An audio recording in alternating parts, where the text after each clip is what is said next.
our refinement and planning to live faithfully. In contemplating the wealth and splendor and magnificence of the southern planet, I cannot divest my mind of the idea that they are all produced by the sweat and blood of the slave.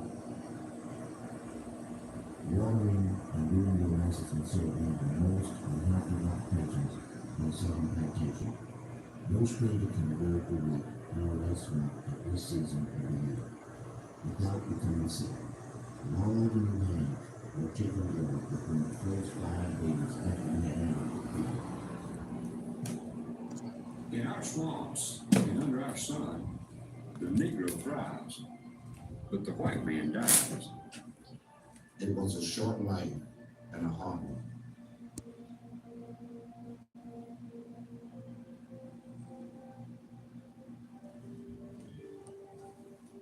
For more than 100 years, it was rice, not cotton, that was king of coastal Georgia.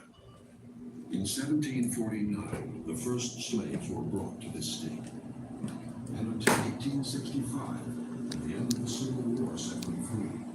Thousands of slaves worked on the huge rice plantations that dominated the agriculture, economy, and society of the coastal region.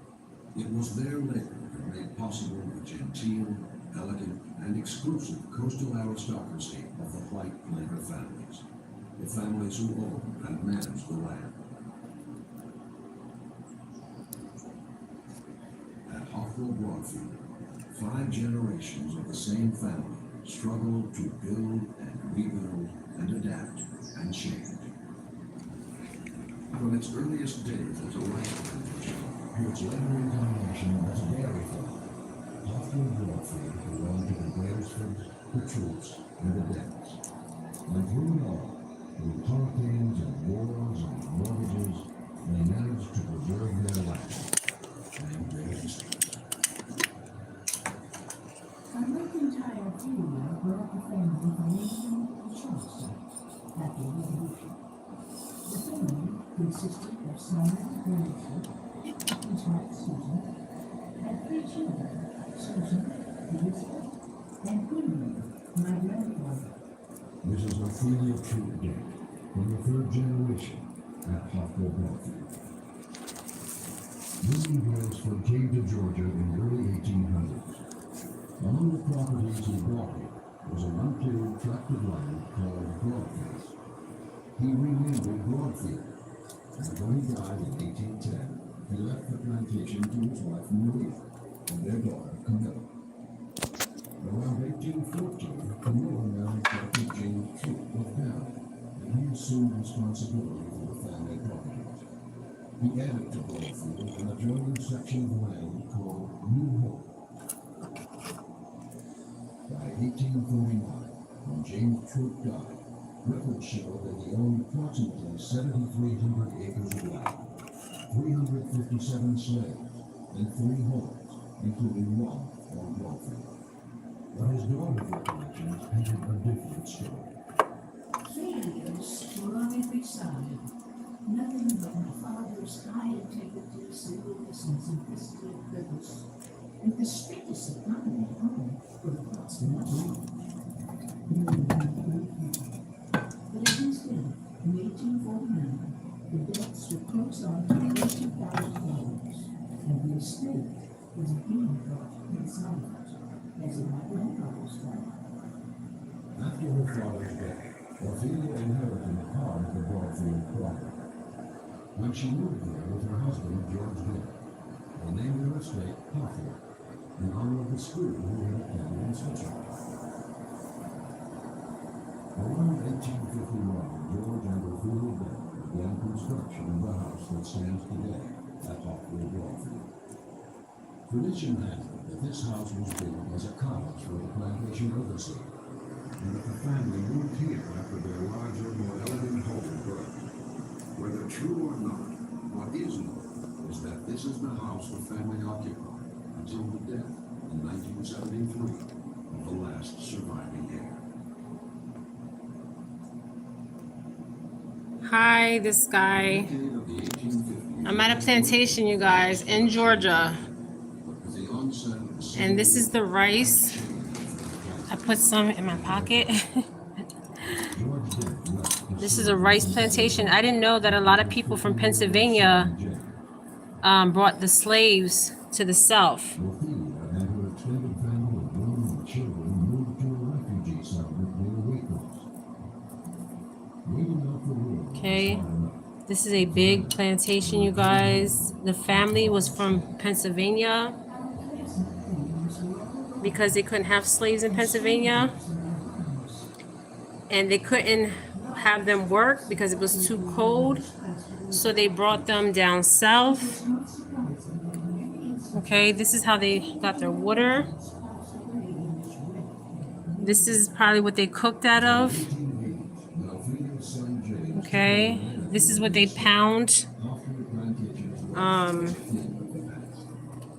They pound. rice here until 1930. He was fighting a This is what they took to pound. Could you imagine using this to pound, you guys? Oh my goodness, this thing is so heavy. Okay, cast iron. I can't lift it. This is what they would pound in right here, the rice. Could you imagine this? Look at this slingshot, you guys.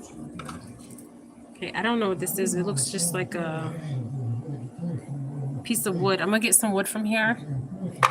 And they use slingshots. So the slaves use slingshots, okay? And this is a thing to pound the rice. Okay. Now, I don't know what this is for. Maybe to grip. Because they probably were out there pounding rice all day. So they would have people pick the rice and... So I don't know what the slingshots was for. The white people that was on this plantation, they were dying off of malaria.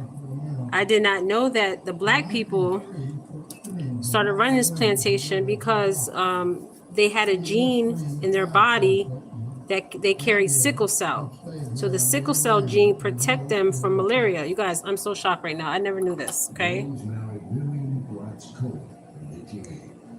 Okay. Georgia National. So this is just and she looks like she's mixed. Okay, she looks like she's a half-breed. Okay, so she looks like James Dent's daughter. Okay, she looks mixed. A lot of them were mixed. Okay, they called them mulattoes.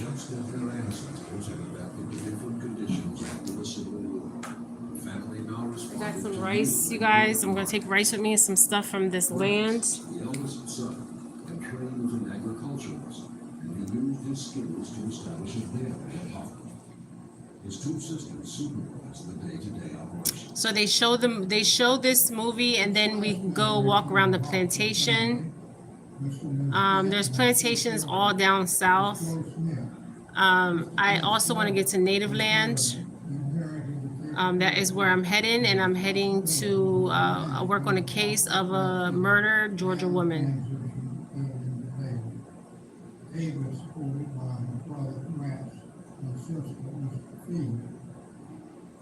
Rudolph Capers worked for the Dent family for more than 40 years. In an informal interview recorded in the 1970s, he shared some of his recollections about the dairy at Hoffman.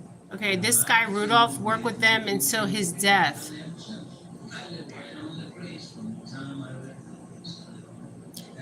This is what the plantation looked like, but now we're gonna go to the house. I asked about the grave sites; they're not marked.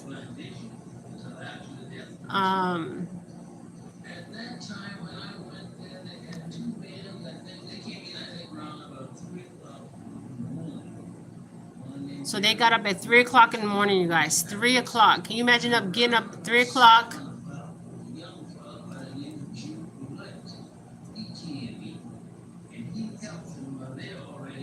Three o'clock in the morning to work. And this was a rice farm.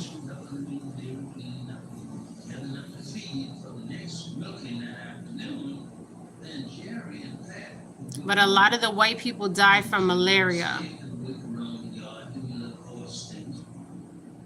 For 30 years, through the First World War and through the Great Depression, Miss Ophelia and Miss Miriam struggled to preserve their family's heritage.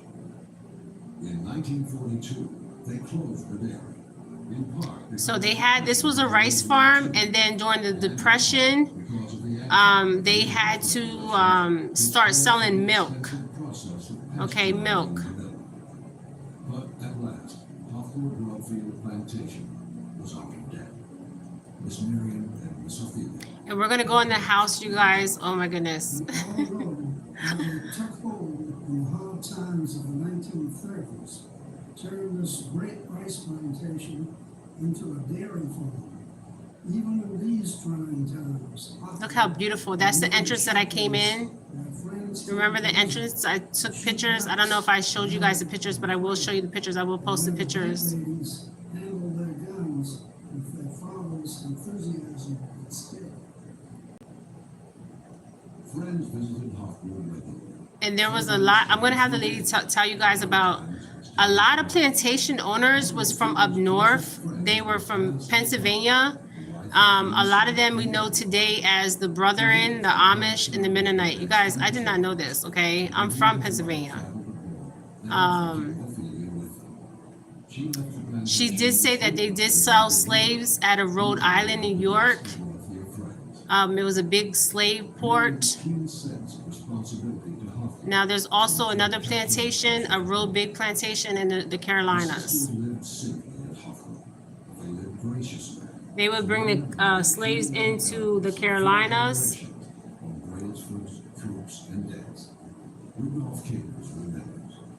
This is the house we're going to actually go in and see the house.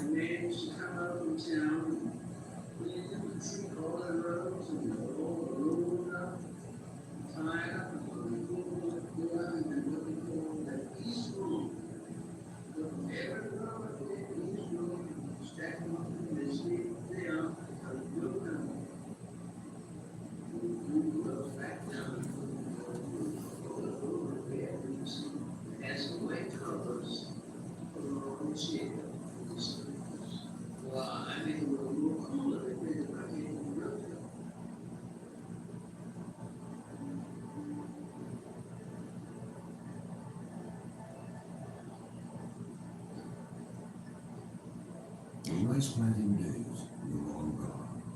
For decades, they had been little more than a memory. The dairy was closed. Okay, the houses are still standing, but I don't think the slave quarters are, but we'll see when we go out. She was telling me about how people in Pennsylvania brought the slaves here. You guys, I did not know this. And she's telling me that there's still slavery going on in Africa. And we all know that.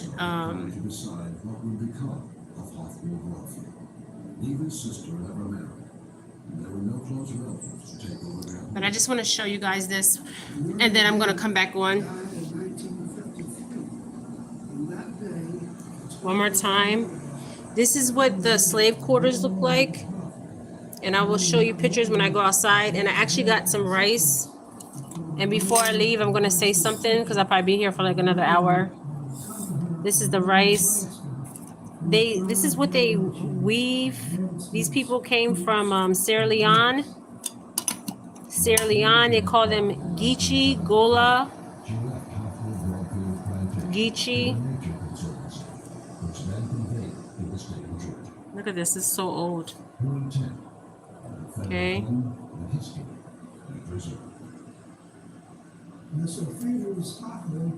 Okay, so they came with all this. Look at this, you guys. This is the thing to pound. Can you imagine pounding with that big old thing? So I will be back on, you guys. I'm going to show you. This looks like a church. This looks like a church. Okay.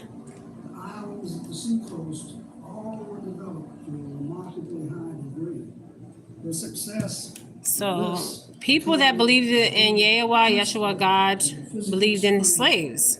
Okay. Blood of the thousands of African slaves To own slaves. Can you believe that? It's crazy. and to the understanding of this fact by the plantation. And this is the house I will be going to. The great desire of Miriam and Phineas Dent had been that they should. And that's where I first came in, and I will show you pictures. That when the last one had gone, knowing the place would be intact, as beautiful as it ever had been, it would continue. And I will show you pictures of the house. To the people, the Negroes, slave and free, and to the men and women. When they were free, a lot of them stayed here because they had nowhere to go. And the one guy, he stayed here, and I will show you his picture until his death. And he took care of the land. So this must have been the church, you guys. Okay, it's over. I'm getting ready to go on the tour. I will take you guys on the tour with me, and I'll tell you what I'm feeling. I'm feeling overwhelmed right now. Okay, overwhelmed. I've never been to a plantation. They're trying to erase our history, you guys, especially in Florida. Like, our history never exists, and we need to keep our history alive because our past is our future. And to understand the future, we have to understand the past, okay? All right, so I'm going to go on this tour with this lady, and I will take you guys with me, okay? So I'll be back on. All right, you guys? So this was a church. They had a church here. This is still up. I can't believe it, you guys. Okay, the church is still here. So let me just take a moment to soak all this in. Okay. Now, after the whites left, because of malaria, the blacks were here, and they In the beginning, did all the work, and they had blacks overseeing the blacks, you guys. Okay, so no rice. because they were dying from malaria, but the African slaves were living because of the gene from sickle cell. I'm so blown away right now. Okay, No slaves. so I'll be back on you guys. Okay, No generations to love the land and work the land. I'll be right back. And without the people, there would be no